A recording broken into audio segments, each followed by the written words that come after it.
Brad Baker is the Pioneer Valley's version of The Natural. These days, the teeny tiny town of Northfield is one of the hottest spots on the baseball map. Pro scouts have come from as far away as 3,000 miles to see Brad Baker set them up and knock them down, striking out opposing hitters with devastating ease. How would you describe your game? What kind of a pitcher are you? What do you try and do when you go out there? I feel I pitch better in a pressured situation. I love to have fans, but even if there isn't any, it doesn't hurt me. There's nothing better than being out on the mound.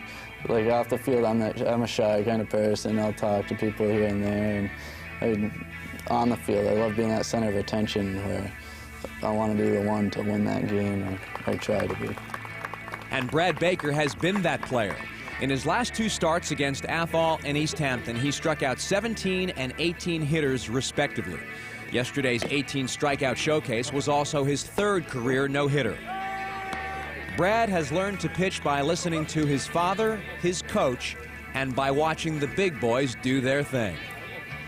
I've learned a lot from Randy Johnson. Just seeing what he did to John Kruk in the All-Star game a couple of years ago really showed me that you could, he threw a ball right behind his head, and the next three pitches were just down the middle, and he wasn't going to stand in there against Randy Johnson. That showed that you can really mess with a guy's mind up to the plate, and have a lot of fun too without hurting someone. I've really watched him, and I really like the way Pedro Martinez goes about things now. It's nice to see a pitcher that it hasn't got a lot of size to him, a lot of weight, and he's a competitive guy. He goes out there and makes hitters look like fools some of the time. He's amazing. Last season, Central's Pat Strange was drafted by the Mets. Before him, Greenfield's Peter Bergeron took his first steps towards the big leagues.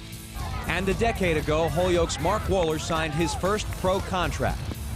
Pioneer's Brad Baker is now the prince who would be king, and this week's News 40 Athlete of the Week.